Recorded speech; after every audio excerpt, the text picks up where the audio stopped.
What I've got sitting in front of me is a couple of tube inserts. They're chrome metal capped pipe plugs, blanking bungs. Now they look blue, but they've got a piece of blue film over the end, and the thought on these is I'm going to push these in the end of the indicators where I've removed the rubber to blank them off, and they should look chrome, and seal it up. So let's go to the bike, push them in, and we'll see what they look like. So here's the back of the indicator.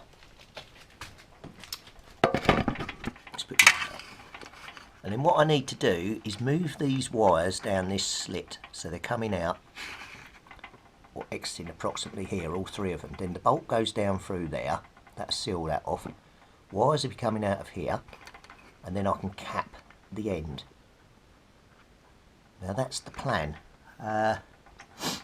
Whether or not the cap's going to hit the bolt when it goes through, I don't know. But at the moment I can't get the wire down the hole, it's too big, but it's pinched down at this end, so I'm going to get a little screwdriver and just gently level it up. And then we'll push all three wires down, get them into there, and then we can clamp that back down again. Alright, let's see if we can open this up a bit.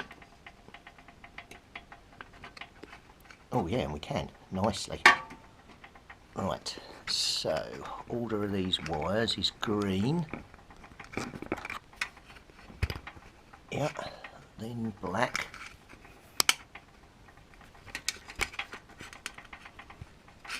Then red.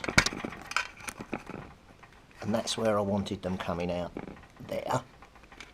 So if we now put the bolt back down through and clamp that in, then we can try and push the bung back down, and that will look really good.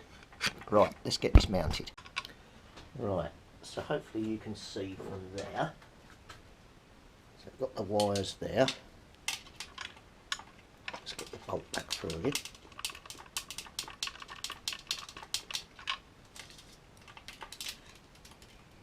Keep these out of the way.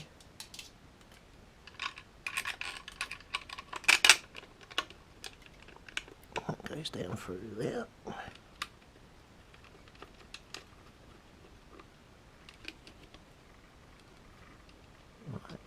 They're held in the other side. Let's try one of these blanking plugs and see whether it fits. Oh, look at that.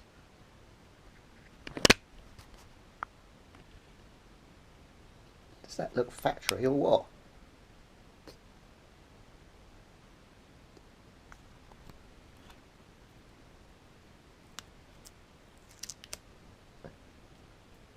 There you go, with the chrome removed. Yeah, little beauty. Right, let's do the same to the other side. Right, on the other side, just open this up a bit, like so. Then we've got a different pattern here. We've got red, black, brown. Oh, that's not gone down far enough yet.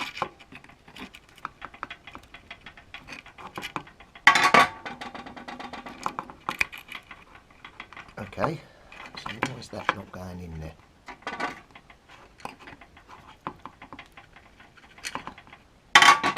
This one must have been well shut. There we go. Red, black, and brown. Right, here in. Right, let's get this one mounted. Right, so up through there first, that one underneath.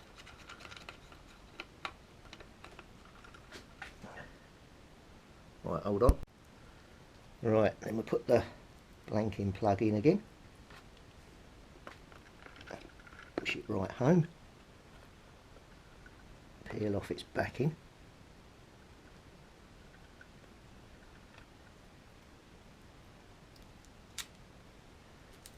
And there we go. Now that, I am very impressed with that. Look how nice they look, blanked off.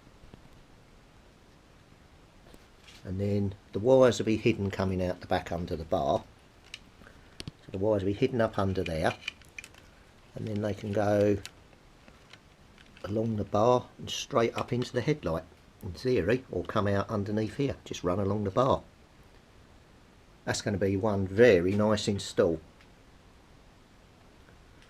Plus that'll keep a lot of the water out from inside of there as well. But I'll put some details up at the end of the blanking plugs, and you can have a look at those. And I'll give you the sizes and everything that I've used. So if you want to do the same, if you get one of these bars, you can. So that's coming on nicely now, the light bar.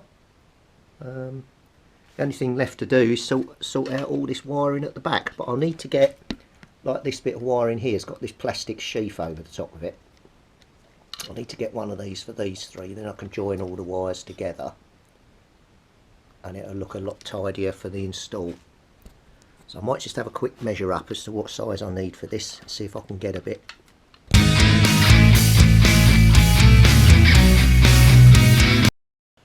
So on the screen at the moment you can see a relay, typical relay, and marked on the top of the relay is a set of numbers 86, 85, 87 and 30. Now each of these ones does have a function. Normally 30 is the power into the relay. 86 is normally connected to the switch to switch the power on and off to that point. 85 is normally connected to ground, and 87 is the output. So when you power the relay and energize the relay is the term, the little switch above pin 30 moves and closes and allows the power to flow from pin 30 to pin 87. So for me, I want to wire my light bar lights to pin 87. Then when pin 30 throws, when pins throw the switch and I get power from pin 30 going through to 87, my lights will come on the light bar. And this is all controlled by 86 and 85 where you have the switch. So as soon as you flick the switch there and energize it, pin 30 throws across that switch and my lights would come on. And that's a 4-pin relay.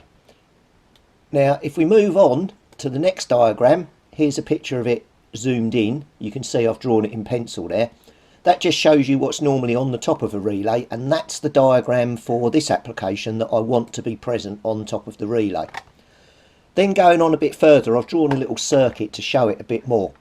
Now the switch, you can either put the switch on the positive on pin 86 and switch it, or you can do it by ground. Either way it works the same, the lights will still come on because the power's going through 30 through to 87 and out to the light bar, and then the light bar's obviously got a ground on it as well. So it's quite easy to follow, and it's not rocket science. Now what you can do is if you get yourself a 5-pin normally opened relay, you get 2-pin 87s, an 87 and 87A. And what you can do is the power will always be going to one of these, and then when you flick the switch it will remove the power from there to the other pin 87. So you can have low beam, flick the switch, high beam, flick the switch, low beam. So that gives you another range of options. So on the 5-pin with two 87s, you can actually run a second circuit, but we're not going to do that because my driving lamps have only got one. So I'm just going to run it here. Now, normally on a car or motorbike, if something goes wrong, you check the fuse. Very seldom do people check the relay. And the way you can check a relay on here is without this relay being energized, there should be no continuity between pin 30 and 87 because it hasn't switched. So if I touch my probes on here, you can see, or here, no noise. If I touch my probes together, so this relay is good because there's no continuity between 30 and 87. Once you put the power on and flick the switch, then it would beep. Now similarly, on this one, if we probe between pin 30 and the 87, which it's actually connected to, we get a beep. If I go on to the other 87 that you would need to flick the switch to connect, no beep. So again, beep, no beep. Once you flick the switch, then it would take the power off of there. That wouldn't beep, and this one would. And that's how they work. They're very simple relays, but people seem to struggle with them. And then you normally get a little diagram on the top. Now, when you look at this diagram, the key bit to look at is the switch. Now you can see here on the diagram they're showing there's no contact between pin 30, pin 87. The switch is over here. Once you put some power on it, it moves across and makes a join, and then you've got the power flowing out. So because that's not connected, it's normally open, i.e. by open I mean there's a gap here.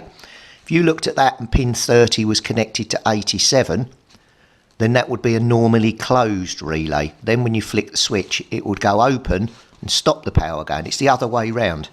So don't let relays, confuse you and think it's rocket science or something like that. It's not. It's just spend your time learning things. Get yourself one of these. You can get them up for about £5 to £7. You don't need a digital one. An analog one's good enough. And then all you're looking for is if the meter bounces, means you've got a connection. If it doesn't move, you've got no connection. It's as simple as no beep, beep. That'd be the best thing you ever did. Start learning a bit and doing some testing. Just grow your knowledge. Anyway, hope you found Relay School useful. So I'll be using this 4-pin relay on the light bar. And then with a switch, I can flick the switch and we can have the lights on. And then when I go onto high beam, low beam on the motorbike, it doesn't affect these. These would just be on if I want them on, or off if I don't want them on. So I've got to mount a relay, and I've also got to fit a switch somewhere. So that'll be the next task. So things are moving in the right direction, albeit a bit slowly, but I can't really do much until I put the power onto the bike. Then we can really steam ahead. So anyway, hope you enjoyed that and found it useful. Any comments, post below, and I'll answer them if I can.